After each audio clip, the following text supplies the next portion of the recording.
मुझे डर लग रहा है। मुझे यहाँ बंद किया गया है। मेरा किडनैप हुआ है। मैंने एक मर्डर होते देखा है।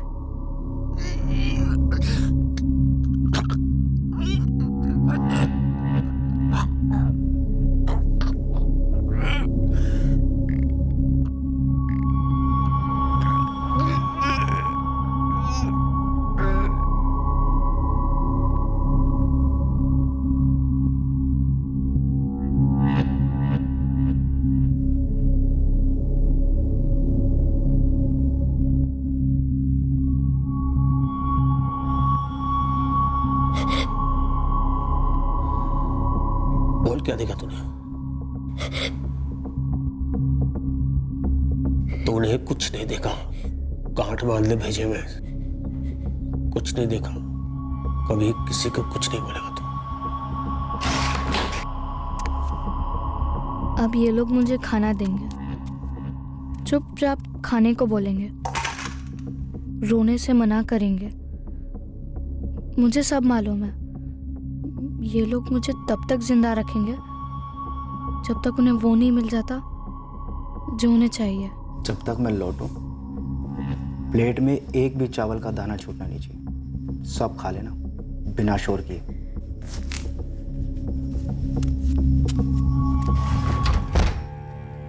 मैंने ये सब होते पहले देखा है। मैंने सब कुछ देखा है।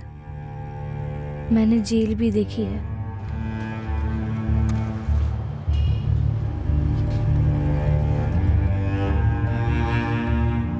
मैंने एक किडनैपिंग भी देखी है। मेरे जैसा ही छोटा लड़का था और उसे मेरे कमरे में मेरे बेड के नीचे रखा गया था।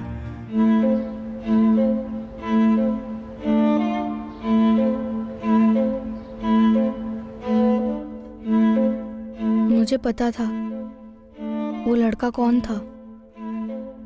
उसका नाम भी पता था मुझे। मैं जानता था कि उसको सब लोग ढूंढ रहे थे। तब मुझे पता नहीं था कि मैं क्या करूं। तब भी मैं उतना ही डरा हुआ था जितना कि अब।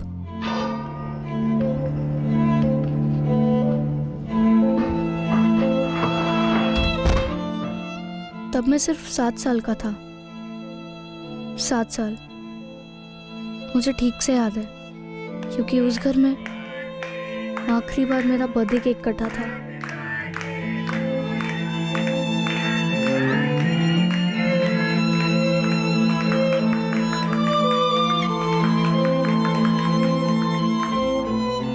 आज मेरा किडनैप हुआ है, तब रजत का हुआ था। तब मुझे कुछ समझ नहीं आ रहा था। रजत का किडनैप मेरे मम्मी पापा ने किया था 4 साल पहले, 2013 में। आ गया तो? जब एक दिन मैं स्कूल से आया, मैंने पहली बार रजत को देखा। तब मुझे समझ ही नहीं आया था कि वो हमारे घर में आया कैसे। मम्मी! मम्मी! मम्मी! हमारे बेड के नीचे एक लड़का है। पता है मुझे लकी बेटा। पता है? वो कौन है मम्मी? तू ऐसा कर, उधर देखी मत। तू ऐसे सोच कि जैसे बेड के नीचे कोई नहीं है। मैं ऐसा क्यों सोचूं मम्मी? क्योंकि मैं कह रही हूँ। लेकिन मम्मी, वो रो रहा है, उसे बांधा क्यों है? कि उधर मत देख, मत सोच कुछ भी।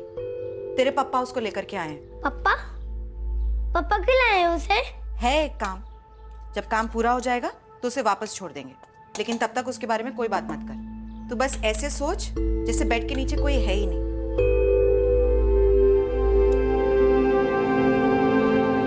तेरह को जब रजत स्कूल से घर नहीं लौटा, हमें उस वक्त अंदाजा नहीं था कि रजत का अपहरण हुआ है। हमें खबर नहीं थी कि अपहरण क्यों हुआ है, किसने किया है और रजत किस हाल में।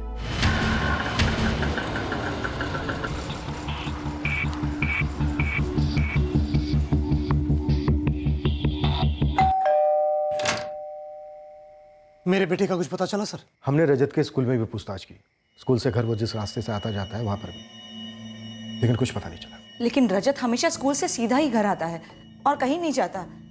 बस शाम को कॉलोनी के बच्चों के साथ खेलने जाता है। और ऐसे कैसे रजत कहीं जा सकता है? स्कूल से तो अपने दोस्तों के साथ ही निकलता है वो। लेकिन एक पॉइंट है जहाँ से रजत के बाकी दोस्त दूसरे रास्ते से निकल जाते हैं और रजत यहाँ अपने घर आता है अकेले। हमने उस रास्ते पे भी पूछताछ की, पर किसी ने भी ऐसा कुछ नहीं देखा कि किसी ने उसे जबरदस्ती उठाया हो। दिन दहाड़े बच्चे को उठाना कोई हलवा पूरी तो है नहीं। बच्चा चीखता चिल्लाता, कोई ना कोई देखता जरूर। स्कूल से घर के रास्ते पर जहाँ से रजत अकेला जाता है वहाँ कोई सुनसान इलाका पड़ता है? नहीं साहब, और वैसे भी दिन में तो हर जगह लोग होते हैं। रजत को अगर किसी ने उठाया है तो कोई ना कोई जान पहचान का ही होगा। हमने अपने सारे दोस्तों और रिश्तेदारों को फोन करके पता किया, रजत कहीं भी नहीं गया। और ऐसे वो स्कूल से सीधा कहीं जाता भी नहीं है बिना घर आए। मैडम, रजत के सारे दोस्त घर पहुंच गए? हाँ निर्मला, सारे के सारे। तो कहीं कोई एक्सीडेंट तो? नहीं, हमने इस बारे में भी पूछताछ की। तो फिर कहाँ गायब हो गया हमारा रजत? भावेश, अगर रजत को अगवा किया गया है तो किसी जान पहचान वाले ने किया होगा। किसी करीबी दोस्त या रिश्तेदार पर शक है तुम्हें? कोई लड़ाई झगड़ा, पैसों के लेन देन को लेकर कोई गड़बड़, कोई है ऐसा जो ऐसा कर सकता है? समझ में नहीं आता कौन कर सकता है ऐसा। रेखा, मैं आता हूँ थोड़ी देर में। लकी, चल सो जा। मैं उस बेड पर नहीं सो सकता मम्मी। तू ऐसा सोच कि बेड के नीचे कोई है ही नहीं, ठीक है? रोज की तरह जा और बिस्तर पर सो जा।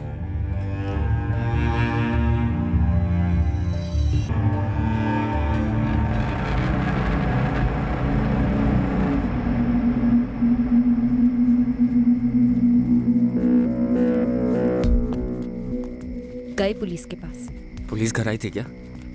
सादे कपड़ों में थी, पर उनकी शक्ल पर लिखा था वही है।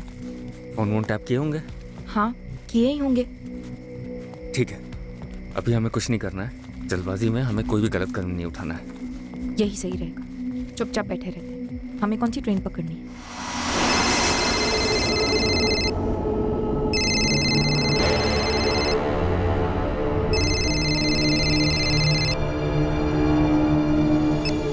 हेलो, भावेश मेहता। कौन बोल रहा है? अपने बेटे को देखना है तुझे? कहाँ है रजत? कौन हो तुम? क्या चाहिए तुम्हें? 75 लाख। 75 लाख? देखिए भाई, मेरा इमिटेशन ज्वेलरी का एक छोटा सा बिजनेस है। आपको बहुत बड़ी गलतफहमी हुई है।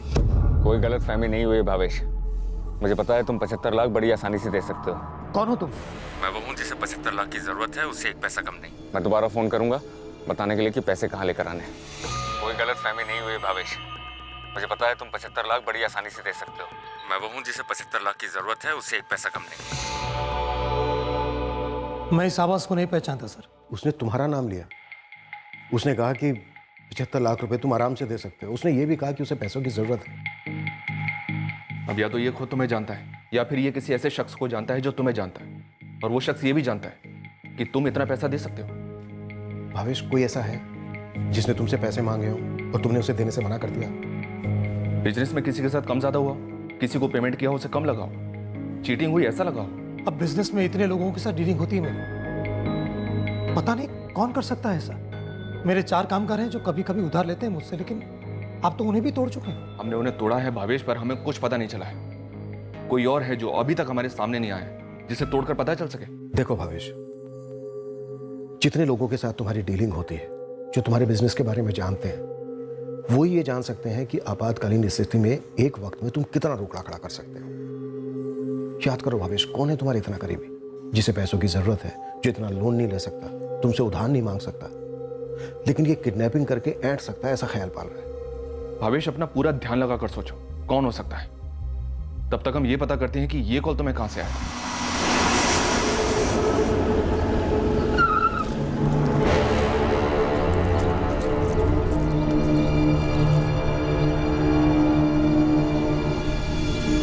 सर वो कॉल आउट ऑफ सूरत से थी, पर लोकेशन एकदम सुनसान जगह थी। जगह बहुत सोच समझ कर चुनी गई थी सर। और नंबर किसके नाम पर रजिस्टर्ड है? कोई प्रहलाद पटेल है भरूच से। सब मैं वहीं जा रही हूँ। भरूच का नंबर और कॉल सूरत से। देखो, ये प्रहलाद पटेल सच में है या सिर्फ कागज पे जिंदा है, वो भी जाली? रजत की मम्मी की हालत बहुत खराब है, डिप्रेशन में चली गई है वो। निर्मला, तुम कब से पड़ोसी हो इनके? इस दिवाली पे 5 साल हो जाएंगे सर। अदिति बहन और भावेश भाई दोनों जान छिड़कते हैं रजत पर दोनों ही किसी जानी दुश्मन के बारे में कुछ नहीं बता पा रहे। निर्मला, क्या तुम बता सकती हो ऐसा कोई है? नहीं सर, पूरी कॉलोनी में यही बात हो रही है कि इतने अच्छे लोगों के साथ ऐसा कैसे हो सकता है। फिर देखो तो ये बात भी सच है कि भावेश भाई की माली हालत काफी अच्छी, पूरी कॉलोनी में सबसे अमीर परिवार है। कॉलोनी में किसी के साथ कोई रंजिश या ऐसा कोई जो हाल ही में घाटे में गया? अच्छा, ये चंदा भाई भावेश के यहाँ घर काम करती है। आप चंदा पे शक कर रहे हैं? हमने चंदा और उसके पति से काफी पूछताछ की अपने अंदाज में, पर कुछ निकला नहीं। मुझे तो पूरी कॉलोनी में किसी पर भी शक नहीं है, और चंदा पर तो बिल्कुल भी नहीं। वो मेरी इनमें से कौन हो सकता है जतिन भाई? भावेश भाई सबको करीब से जानते हैं हम सालों से, सबके साथ हमारे धंधे के रिलेशन है, ऐसे कैसे किसी पर शक करें हम? समझ में नहीं आता मेरे बेटे पर ऐसी दुश्मनी कौन निकाल रहा है।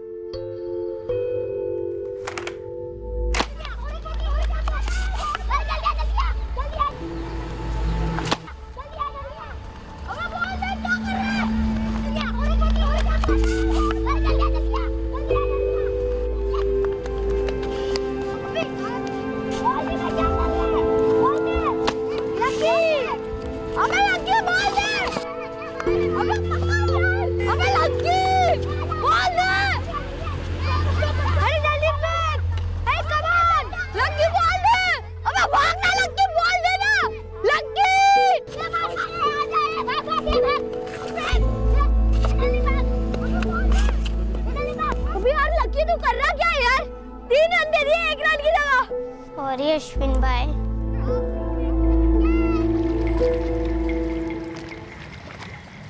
जी हाँ, मैं ही हूँ प्रहलाद पटेल। और कल तो मैं सूरत गया ही नहीं हूँ। कल तो क्या, मैं तो 1 महीने से सूरत नहीं गया हूँ। ये आईडी आपकी है? हाँ, ये आईडी मेरी है। ये नंबर आपका है? नहीं, ये नंबर मेरा नहीं है। पर ये सिम कार्ड तो आपके नाम पे रजिस्टर्ड है। कैसे? कैसे मतलब, मुझे क्या पता। मैडम, मेरा नंबर तो 4449087009 है। आप अपने मोबाइल से फोन लगाइए, यहाँ पर ही लगेगा। कल इस नंबर से सूरत में एक फिरौती का कॉल आया है। एक बच्चा अगवा हुआ है। मैडम, मेरा यहाँ अच्छा खासा डेयरी का धंधा चल रहा है, और आप कहाँ मुझ पर ये किडनैपिंग वगैरह का चार्ज लगा रही हैं? जाहिर सी बात है, किसी ने मेरे नाम का गलत इस्तेमाल किया है।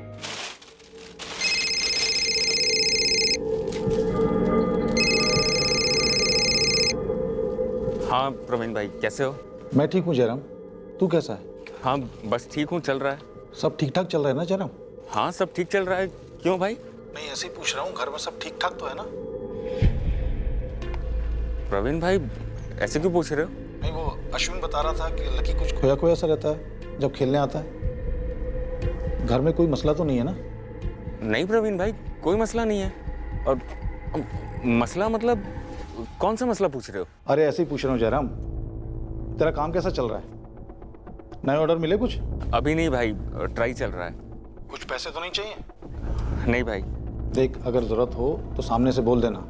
वैसे मेरा काम बहुत अच्छा तो नहीं चल रहा है, लेकिन कुछ ना कुछ निकाल दूंगा तेरे लिए। जी भाई।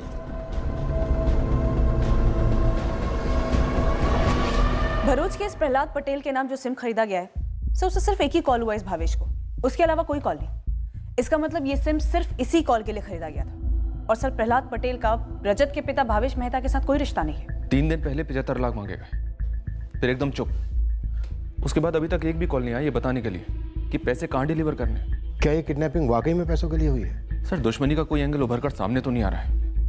भावेश ने जो लिस्ट दी थी उसके बिजनेस के एक कॉन्टैक्ट को खंगाला है। बस साहब, जितने भी किडनैपिंग गैंग इस इलाके में, लगभग सबको तो आप लोग अंदर कर चुके हो। गुरु, ये कोई नया गैंग तो नहीं है?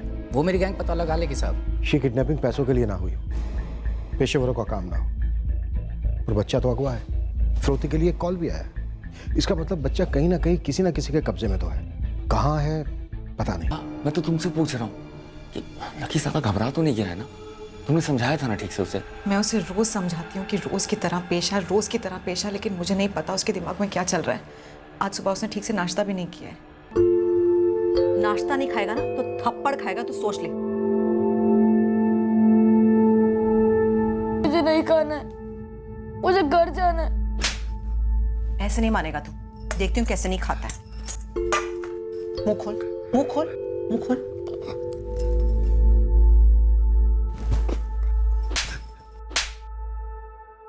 मुझे नहीं खाना, ये गंदा है। नहीं खाएगा ना तो पूरा दिन पानी तक नहीं दूंगी, ये सोच ले। चल मुंह खोल, मुंह खोल।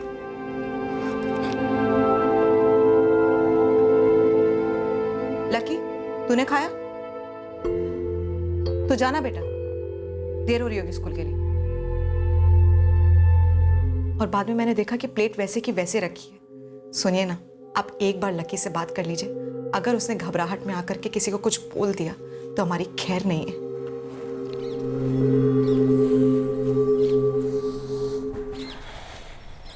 लकी बेटा, तो हमारे साथ है ना, अपने मम्मी पापा के साथ?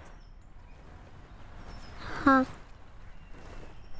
ये ले आइसक्रीम खा, और किसी से कुछ मत कहना। पापा, मुझे उसका नाम मालूम है। कोई बात नहीं। स्कूल के रास्ते पर दीवार पर उसका पोस्टर लगा हुआ था और नीचे पुलिस का नंबर भी लिखा हुआ है। तो तू क्या करना चाहता है? पुलिस को फोन करना चाहता है? उन्हें सब बताना चाहता है? पर पापा, वो हमारे घर पर क्यों है? बेटा आइसक्रीम पिघल रही है, आइसक्रीम खा लो।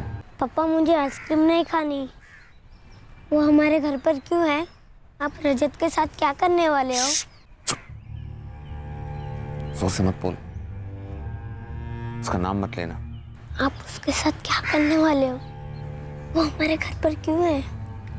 उसे बांधकर क्यों रखा गया है? लकी बेटा, तू हमारे साथ है ना, अपने मम्मी पापा के साथ, तो तू डर मत। मैं उसके साथ कुछ नहीं करूंगा। बस एक छोटा सा काम है, जैसे ही वो काम हो जाएगा मैं उसे खोल लूंगा। पर वो हमारे घर पर क्यों है? बेटा अभी तू नहीं समझेगा। उसे किडनैप किया है ना पापा?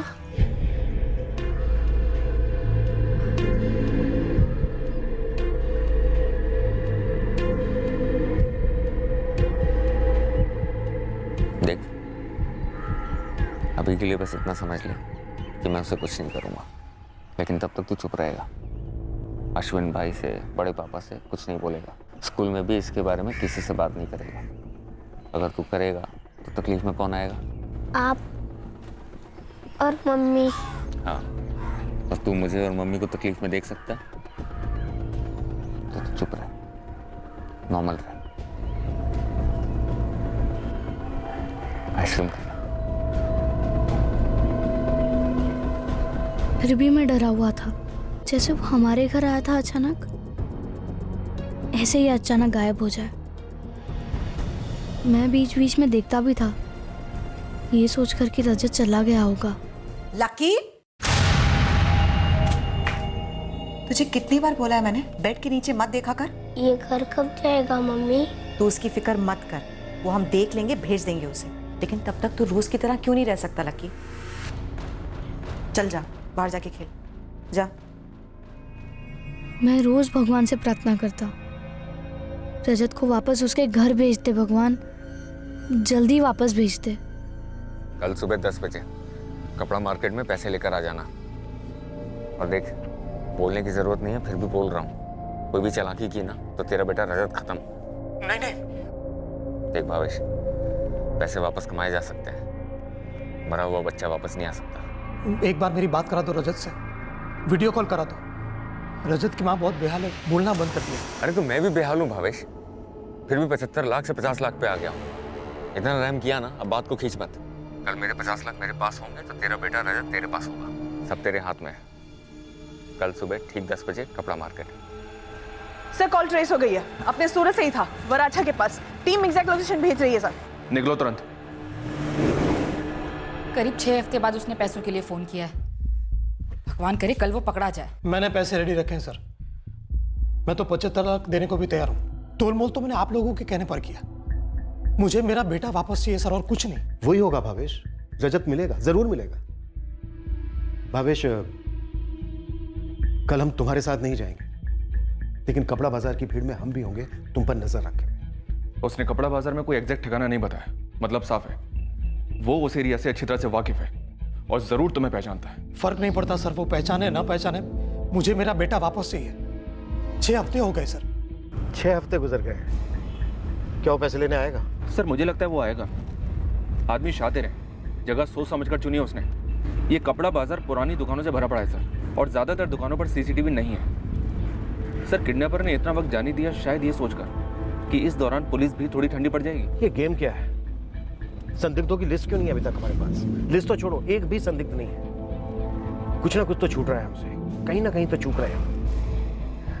फिर से सुनसान जगह से फोन किया किडनैपर ने। मैं अभी वहीं हूँ। सुन योगेश, बाकी सारे काम एक तरफ करो, इस नंबर की डिटेल निकाल के दे मुझे अभी के अभी। कहीं पुलिस को पता तो नहीं चल गया ना? बात तो करो। हेलो, जयराम परमार। हाँ, आप कौन? दिनेश देसाई बोल रहा हूँ। आपके बड़े भाई परवीन ने मुझे नंबर दिया था। हाँ, दिनेश भाई, बोलो बोलो। वो क्या है ना कि एक नई दुकान खरीदी है, उसका फर्नीचर बनवाना था। कब मिल सकते हो? दिनेश भाई, आज और कल थोड़ा टाइट है, परसों मिले क्या? कल नहीं मिल सकते? अगर कल मिल लेते तो अच्छा रहता, थोड़ा अर्जेंट है। नहीं दिनेश भाई, परसों ही हो सकता है, कल थोड़ा ज़रूरी काम है। देखो, अगर कल टाइम निकाल सकते हो तो कल आ जाओ, वरना परसों। लेकिन परसों पक्का? हाँ, परसों का एकदम पक्का है। 9:30 बजे सुबह मिलता हूँ मैं परसों। एड्रेस तो बोलो। प्रवीण भाई ने नया काम दिलाया। अभी आप कहाँ काम उठा रहे हो? पहले ये मामला तो निपट जाए। एक तो ये जिद्दी रजत कुछ भी नहीं खा रहा है, इतना कूटने के बाद भी मुंह नहीं खोलता है, और हमारा लकी भी सुन नहीं रहा है, बार बार जाकर के बेड के नीचे झांकता है। मुझे डर लग रहा है कि अगर कुछ बोल दिया उसने, किसी के सामने कुछ उगल दिया तो। उम्मीद करता हूँ कल के बाद रजत को दोबारा नहीं देखना पड़ेगा।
आज रजत घर आएगा निर्मला? रजत आज अपने घर जाने वाला है, पर वो तो वहीं पर है। अभी उसका टाइम हुआ नहीं है जाने का। तुमने और पापा ने रजत को किडनैप क्यों किया है? लकी बेटा, तू नहीं समझेगा। तेरे पापा और मैं एक बुरे वक्त से गुजर रहे हैं, लेकिन आज शायद वो बुरा वक्त खत्म हो जाएगा। पापा को लौटने दे, काम हो जाता है तो हम रजत को जाने देंगे। वो हमारे लिए कुछ मायने नहीं रखता बेटा, लेकिन प्लीज तब तक शांति से बैठा रहे।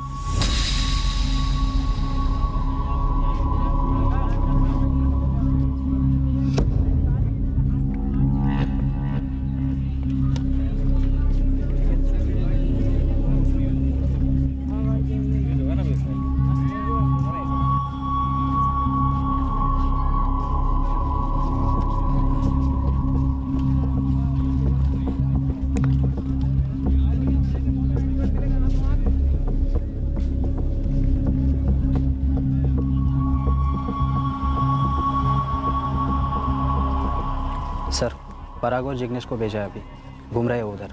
अभी तक कोई स्पॉटिंग नहीं? अभी तक कोई स्पॉटिंग नहीं। टारगेट के पास से तो कोई नहीं गुजरा है। 5:30 हो चुके हैं, लगता है कोई नहीं आने वाला।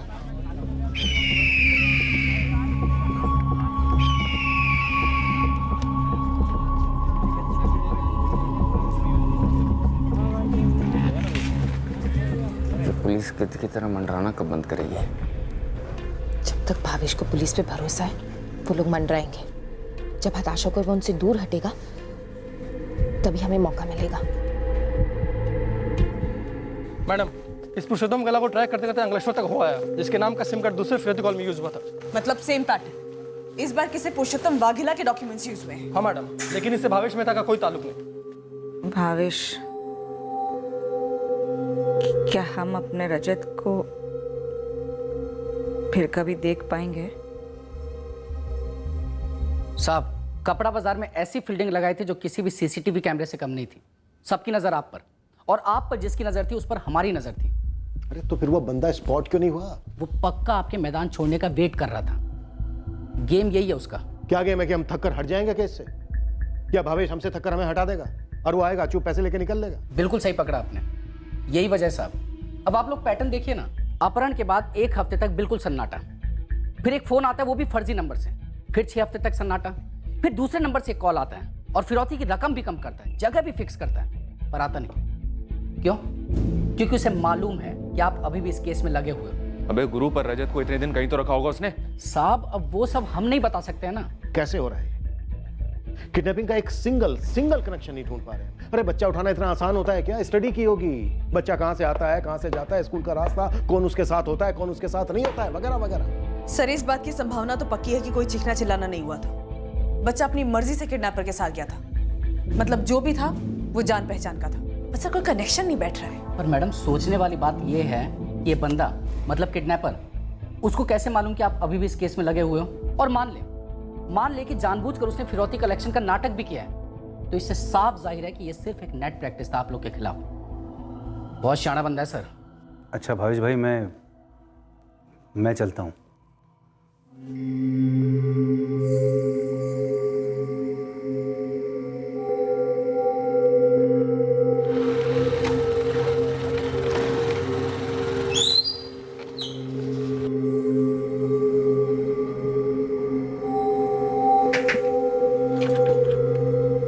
जयराम, ऐसा भी क्या बिजी हो गया तुम्हें? ना मेरा फोन उठा रहा है, ना दिनेश भाई का फोन उठा रहा है। रवीन भाई, मैं शायद दिनेश भाई का काम नहीं उठा पाऊंगा। मैं आपसे बाद में बात करता हूँ भाई। दरअसल में कुछ अर्जेंट काम निकल आया है। जयराम, चल क्या रहा है? कुछ नहीं चल रहा है। क्यों? नहीं, तू इतना हड़बड़ाया हुआ सा है, रेखा इतनी परेशान लग रही है। हो क्या रहा है? नहीं, 8 महीने से तेरे पास एक भी ऑर्डर नहीं आया। मैंने एक ऑर्डर भेजा इतनी बड़ी कंपनी का, लेकिन भाई साहब के पास टाइम ही नहीं है काम करने का। तो भाई हम भी तो जाने ऐसा कौन सा लाखों करोड़ों का काम कर रहे हो आप? असल में एक बड़ा कॉन्ट्रैक्ट मिलने का चांस है, तो उसी की तैयारी में लगा हुआ हूँ। ये ख्याली बड़े काम के चक्कर में ना तू दरवाजे पे आए हुए काम को लात मार रहा है जयराम। अरे भाई, मैं लात वात नहीं मार रहा हूँ, और आप कृपा करो और मुझे अपने हिसाब से काम करने दो।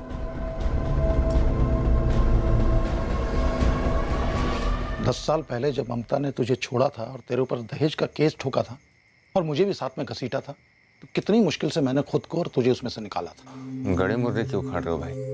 एक मुर्दे से सीख नहीं मिलती ना, तो बहुत सारे मुर्दे छाती पे बैठ जाते हैं आके। तो घर पे ख्याली पुलाव बनाने से बेहतर है कि 2 वक्त की रोटी कमाओ ईमानदारी से।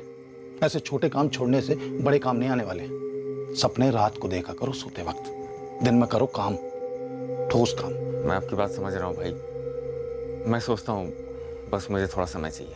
कब तक जयराम, कब तक? जब तक पुलिस नहीं हटेगी तब तक। उससे पहले कुछ नहीं कर सकते। रेखा, इतनी बारीकी से प्लान किया है और सब कुछ ठीक चल रहा था।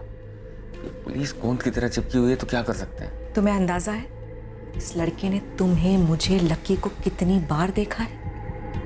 मेरी बात मानो, जल्द से जल्द पैसे लो और इसको जाने दो, नहीं तो कहीं ये हमारे गले का फंदा ना बन जाए। वो तो हमारी किस्मत अच्छी है कि इसके परिवार वालों को हम पर शक नहीं हुआ। भावेश ने तुम्हारी आवाज़ नहीं पहचानी, लेकिन किस्मत को ज़्यादा आजमाना नहीं चाहिए। भावेश कल हम साय की तरह तुम्हारे आगे और पीछे खड़े, ये पता करने की कौन तुम्हारा पीछा कर रहा है और कौन तुम पर नजर रख रहा है। और किडनैपर शायद यही चाहता है कि तुम थक जाओ हमसे, हमारे बगैर उसके साथ सौदा करो और पैसा दे दो। शायद किडनैपर कल इसलिए नहीं आया कि वो जानता था कि हम तुम्हारे आसपास हैं। जतिन भी ये कह रहा था।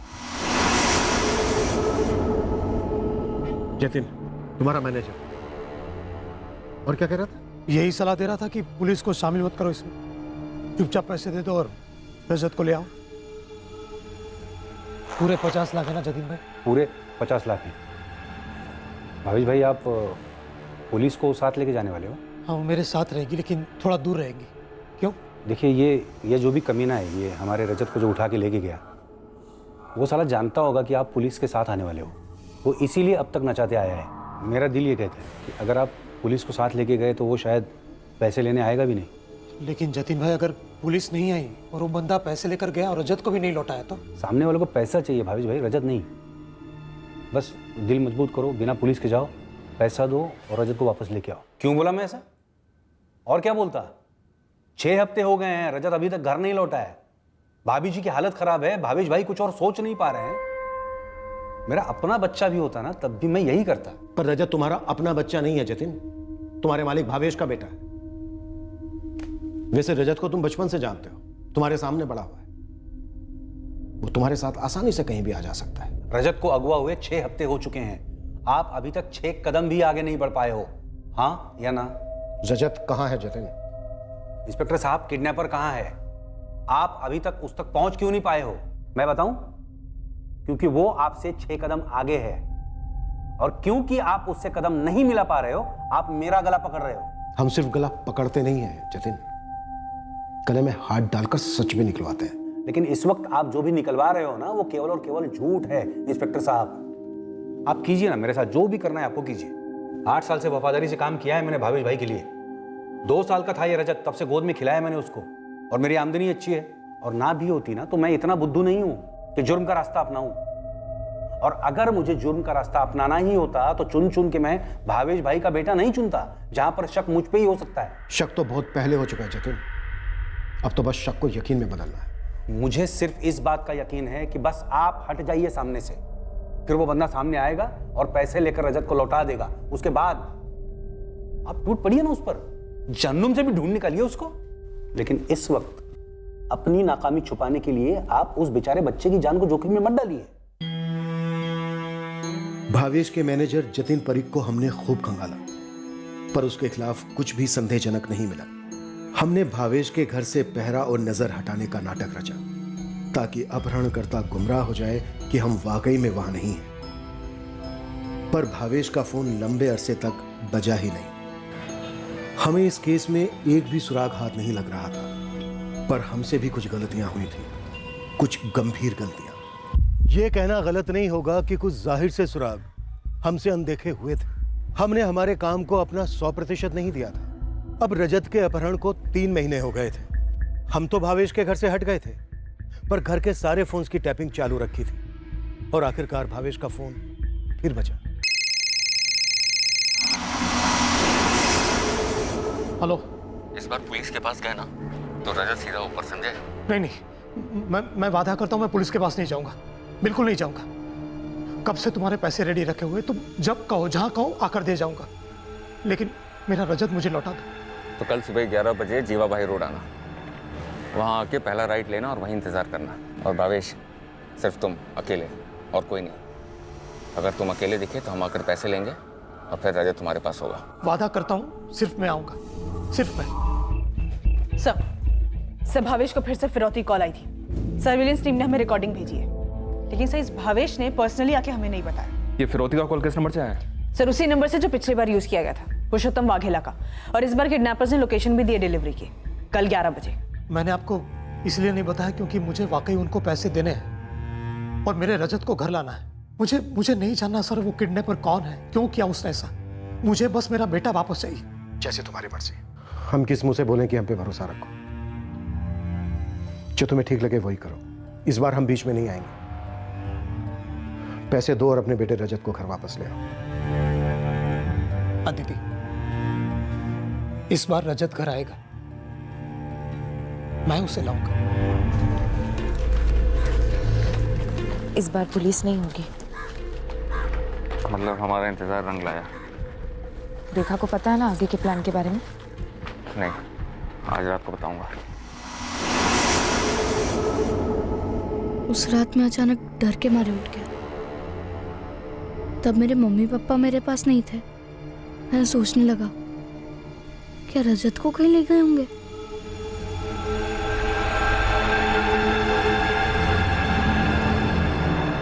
मुझे उस कमरे में अकेले में डर लग रहा था। मैं बाहर आया, फिर कुछ ऐसा सुना जिससे मैं और भी डर गया। मुझे बहुत डर लग रहा है जयराम। और जाने दिया तो और भी डरावना हो जाएगा। लेकिन ये डर तो पहले से था ना, इसलिए मैं तुमसे बार बार बोल रही थी कि पैसे लो और उसे जाने दो, लेकिन तुम ही टालते रहे। देखा, हमारे पास कोई चारा नहीं है। रजत को मारना ही पड़ेगा। वो बहुत बड़ा खतरा बन गया है हमारे लिए। रेखा, बड़ी मुश्किल से इतने पैसे हाथ लग रहे हैं। रजत को छोड़ने की गलती नहीं कर सकते हैं, वो हमें पुलिस के हाथों पकड़वा सकता है। प्रिया आएगी, वो तुम्हारी मदद करेगी, ठीक है? तुम बस दिल पे पत्थर रखो और दोनों मिलकर उसे खत्म कर देना। उसकी बॉडी को सूटकेस में डालना और नदी में फेंक देना।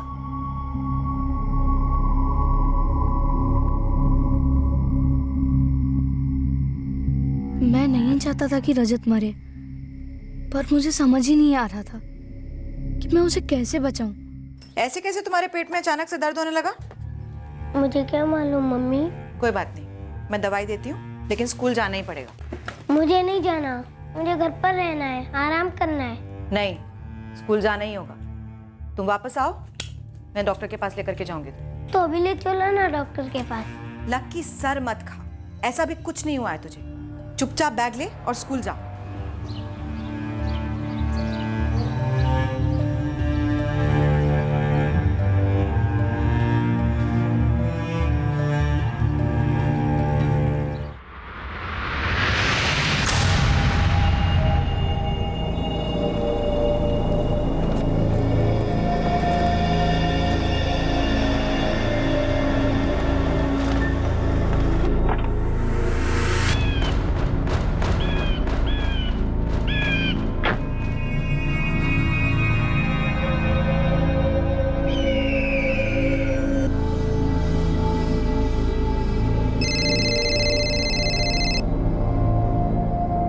हेलो।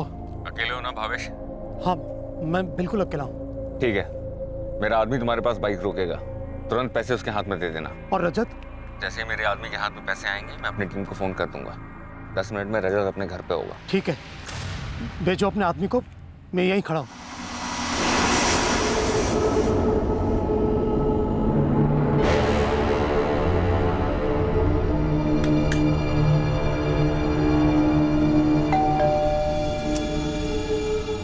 जयराम का फोन आया? अभी तक नहीं। उन्होंने कहा था पैसे हाथ में आने के बाद करेंगे।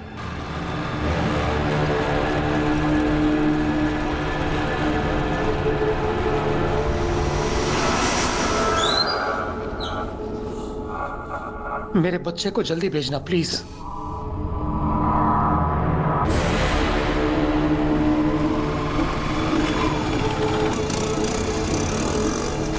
निकल गए यहाँ से, रास्ता ब्लॉक करो।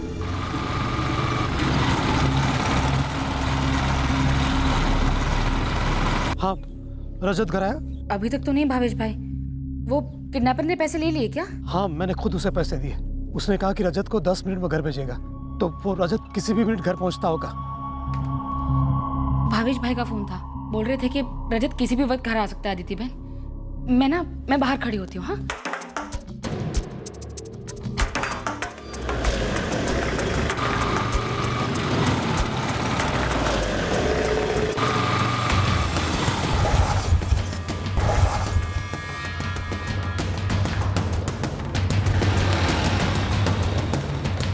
बाइक से उतर।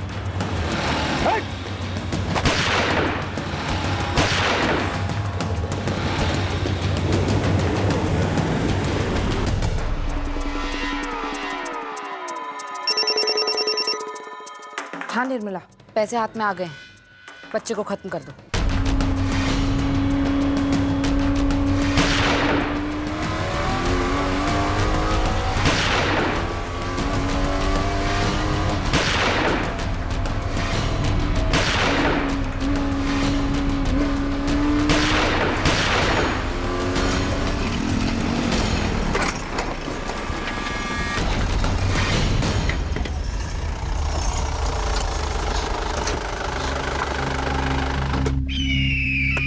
रजत कहाँ है? बोल साले, रजत कहाँ है? सर, मेरा बेटा घर नहीं पहुंचा सर।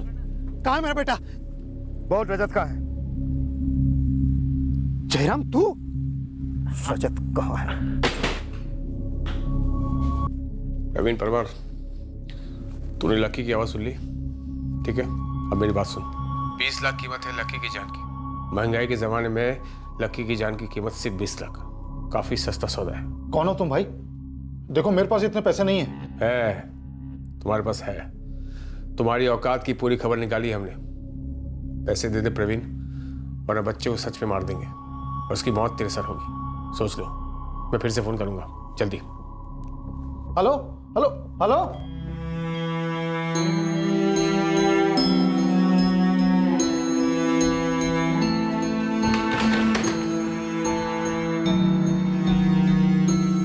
मैं नहीं चाहता था कि रजत को कुछ हो जाए।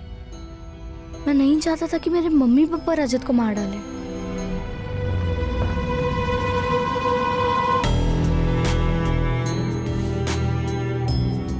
बच्चा कहाँ है? रजत कहाँ है?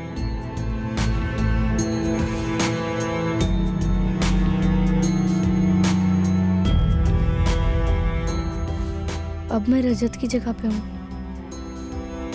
मुझे यहाँ नहीं रहना है। मुझे घर जाना है। मुझे मेरे मम्मी पापा के पास जाना है। लकी के अपहरण का केस भी हमारे ही पास आया।